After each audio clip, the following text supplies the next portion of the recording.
सोचा है कि कहीं अगर आपको लगातार बिना सोए 30 दिनों तक गुजारना पड़ जाए तो क्या होगा। ये सवाल सुनकर ही शायद आप घबरा जाए, लेकिन साल 1940 में सेकेंड वर्ल्ड वार के दौरान एक ऐसा ही एक्सपेरिमेंट रसिया में बंदी बनाए 5 कैदियों के साथ किया गया। इस एक्सपेरिमेंट के तहत उन कैदियों को लगातार 30 दिनों तक बिना सोए गुजारना था और इस एक्सपेरिमेंट को नाम दिया गया द रशियन स्लीप एक्सपेरिमेंट। दोस्तों, इस एक्सपेरिमेंट का मतलब था एक ऐसी सेना तैयार करना जिसका नींद या आराम से कोई भी रिश्ता नाता ना हो। आखिर कब तक कोई इंसान बिना सोए जिंदा रह सकता है? इन्हीं सवालों का जवाब पाने के लिए इस हैवानियत भरे एक्सपेरिमेंट को किया गया, लेकिन इस एक्सपेरिमेंट को पूरा होने से पहले ही बंद कर दिया गया। लेकिन क्यों? आखिर क्या हुआ था उस एक्सपेरिमेंट में? जानेंगे पूरी कहानी आज के इस वीडियो में।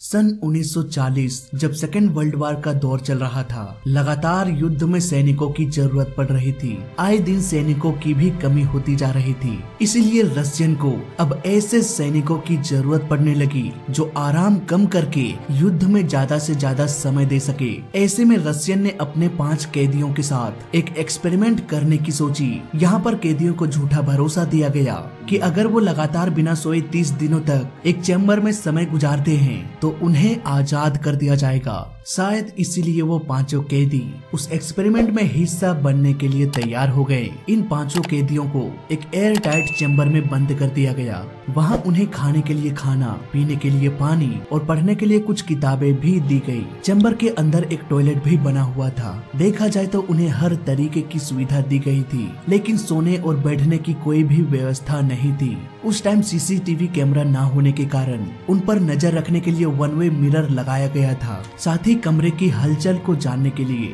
कमरे के भीतर एक माइक्रोफोन भी रखा गया था। कैदियों को जगाए रखने के लिए उस बंद कमरे में एक एक्सपेरिमेंटल गैस ऑक्सीजन में उचित मात्रा में मिलाकर धीरे धीरे प्रवाह किया जाता था। करीब 4 दिनों तक सब कुछ ठीक चलता रहा, लेकिन 5वें ही दिन से उन कैदियों की बेचैनी बढ़ने लगी और वे सभी अजीब सी हरकतें करने लगे। दिन गुजरने के साथ साथ कैदियों की हालत बिगड़ने लगी थी। इनमें से एक कैदी की हालत बहुत बिगड़ गई। 9वें दिन उसने अपना मानसिक संतुलन भी खो दिया। इसके बाद वो कई घंटों तक लगातार चिल्लाता रहा, जिसकी वजह से उसके वोकल्स कॉर्ड भी फट गए। उसके बाद वो कभी बोल न सका। धीरे धीरे सभी बाकी कैदियों के साथ भी यही होने लगा था। जो गैस उनके कमरे में छोड़ा जा रहा था, उसका असर अब सभी कैदियों पर दिखने लगा था। धीरे धीरे वो सभी अपना मानसिक संतुलन खोते जा रहे थे। अजीब सी हरकतें करने लगे थे, कोई देख न ले। इसीलिए कैदियों ने किताबों के पन्ने को फाड़कर उस कांच के खिड़की में चिपकाना शुरू कर दिया, जिस कांच से रिसर्चर्स नजर रखते थे। धीरे धीरे अब रिसर्चर्स कमरे में गैस की मात्रा को बढ़ाने लगे, तो कुछ दिनों तक कमरे से अजीब तरीके से बड़बड़ाने और चिल्लाने की आवाजें आती रही, जो बाद में जाकर बिल्कुल भी बंद हो गई। रिसर्चर्स को लगा कि माइक्रोफोन में शायद कोई गड़बड़ी हो गई होगी। हालांकि उस कमरे में उपयोग हो रहे ऑक्सीजन से ये पता चल रहा था कि सारे कैदी अभी भी जिंदा हैं, लेकिन अचानक से वो लोग शांत क्यों हो गए? अगर वो कैदी जिंदा है तो आखिर है कहाँ? रिसर्चर्स के पास अब कोई भी ऑप्शन नहीं था सिवाय उस चैम्बर में दाखिल होने के। लेकिन रिसर्चर्स इस एक्सपेरिमेंट को बीच में ही बंद नहीं करना चाहते थे। लेकिन जो कुछ भी हो रहा था उसे ध्यान में रखते हुए उसके पास कोई भी चारा नहीं था। पर कोई भी रिसर्चर्स उस कमरे में जाना नहीं चाहता था। लेकिन कुछ दिनों तक जब आवाज आनी बंद हो गई तो घबराए रिसर्चर्स ने उस कमरे से गैस हटाकर अंदर जाने का निर्णय लिया। दरवाजा खोलने से पहले उन्होंने माइक से अनाउंसमेंट किया कि हम माइक्रोफोन की जांच करने के लिए दरवाजा खोलने वाले हैं। सभी कैदी दरवाजे से दूर हट जाएं और जमीन पर लेट जाएं। अगर किसी ने ऐसा नहीं किया और इधर उधर भागने की कोशिश किया तो उसे वहीं गोली मार दिया जाएगा। अगर तुम सब हमारी बातों को मानने के लिए तैयार हो तो तुम लोगों में से किसी एक कैदी को आजाद कर देंगे। तभी अंदर से एक खौफनाक आवाज आई, हमें यहीं रहने दो, हम आजाद नहीं होना चाहते। अब रिसर्चर्स दुगुनी मात्रा में एक्सपेरिमेंटल गैस कमरे के अंदर प्रवाह करने लगे, लेकिन इसके कुछ ही देर बाद कमरे के अंदर सन्नाटा छा गया। रिसर्चर्स को लगा कि अब सारे कैदी मरने की हालत में आ आ गए होंगे, क्योंकि एक्सपेरिमेंट के 15 दिन गुजर चुके थे। इसलिए रिसर्चर्स ने डिसाइड किया कि वो इस एक्सपेरिमेंटल गैस को बंद करके कमरे के अंदर दाखिल होंगे। जैसे ही एक रिसर्चर ने कमरे का दरवाजा खोला और कमरे के अंदर दाखिल हुआ तो वहाँ का नजारा हैरान कर देने वाला था। फर्श पर चारों ओर खून ही खून बिखरे पड़े थे। जिस थाली पर उन्हें खाना दिया जाता था वो सारे खाने जस के तस पड़ा हुआ था। यहाँ तक कि कैदियों के कटे हुए अंग भी फर्श पर जहाँ तहाँ बिखरे पड़े थे। लग रहा था जैसे वो खाना खाने के बजाय अपने ही मांस को नोचकर खा रहे थे। पांचों में से एक कैदी अपने शरीर का इतना मांस खा चुका था कि देखते ही देखते वहीं पर उसकी मौत हो गई, लेकिन बाकी चारों अभी भी जिंदा थे।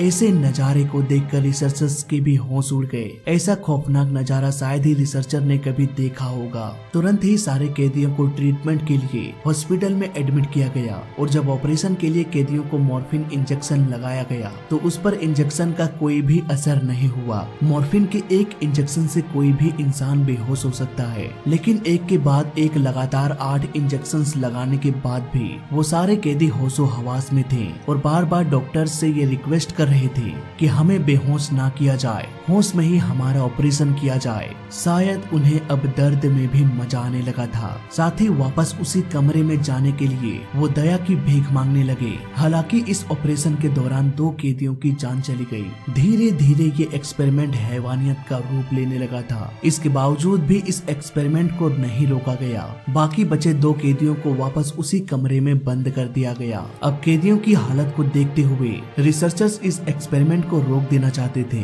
पर कमांडर के आदेश की वजह से वो ऐसा नहीं कर सके और इस बार उन कैदियों के साथ 3 रिसर्चर्स को भी अंदर रखा गया ताकि वो गंभीरता से कैदियों की जांच कर सके।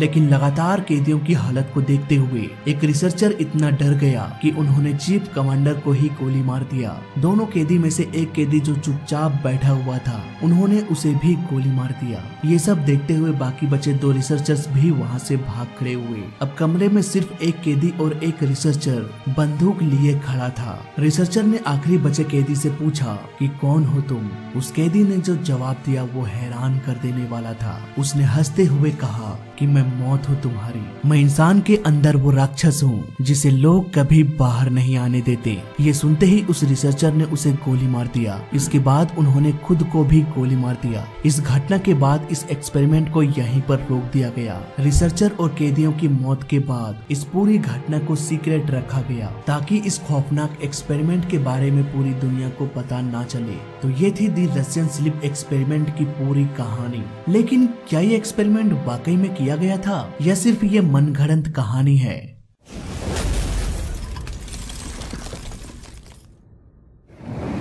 दोस्तों, अगर हम बात करें सबसे ज्यादा दिन जागने वाले वर्ल्ड रिकॉर्ड की तो Guinness book of world record में नाम है रैंडी कार्टर। इन्होंने लगातार 11 दिन 25 मिनट तक लगातार जागने का वर्ल्ड रिकॉर्ड बनाया था, लेकिन इसके साथ ऐसी कोई भी घटना नहीं हुई। 11 दिनों तक लगातार जागने के बाद उन्होंने बस 10 घंटे का नींद लिया और सब कुछ नॉर्मल हो गया और ये शख्स आज भी जिंदा है, वो भी सही सलामत। इससे पहले टॉम नाम के एक शख्स ने लगातार 10 दिन 8 घंटा और 33 मिनट जागने का वर्ल्ड रिकॉर्ड बनाया था, पर इसके साथ भी ऐसी कोई भी घटना नहीं हुई। अगर हम इन दोनों को कंपेयर करें द रशियन स्लीप एक्सपेरिमेंट से, तो उस एक्सपेरिमेंट में सिर्फ 5वें ही दिन उन कैदियों पर ऐसा बदलाव देखा गया और 9वें ही दिन वो सारे कैदी अपने ही मांस को खाने लगे थे। चलो मान लेते हैं कि हो सकता है शायद उस एक्सपेरिमेंटल गैस की वजह से उन कैदियों की हालत ऐसी हुई होगी, पर आपकी जानकारी के लिए बता दूं कि पूरी दुनिया में ऐसी कोई दवा या ऐसी गैस नहीं बनी है जो किसी भी इंसान के व्यवहार को इस कदर बदल दे कि वो अपने ही मांस को खाने लगे। इन सब बातों से हमें साफ पता चलता है कि द रशियन स्लीप एक्सपेरिमेंट महज एक झूठी कहानी थी जिसे हमने इंटरनेट पर देखा या सुना था। इस एक्सपेरिमेंट को सबसे पहले साल 2009 में क्रीपी पास्ता नाम के एक वेबसाइट में किसी अनजान अकाउंट के जरिए पब्लिश किया गया। इसके बाद देखते ही देखते इस स्टोरी को बहुत सारे लोगों ने कॉपी करके अपने वेबसाइट्स पर भी डालना शुरू कर दिया और इस तरह से ये कहानी बेहद पॉपुलर होने लगी। जब बात आई रशियन गवर्नमेंट की तो उसने साफ साफ इनकार कर दिया कि हमने ऐसा कोई भी एक्सपेरिमेंट कंडक्ट नहीं करवाया था। तो फिलहाल इस वीडियो में अभी तक के लिए बस इतना ही। मिलते हैं अगले वीडियो में। जय हिंद, वंदे मातरम।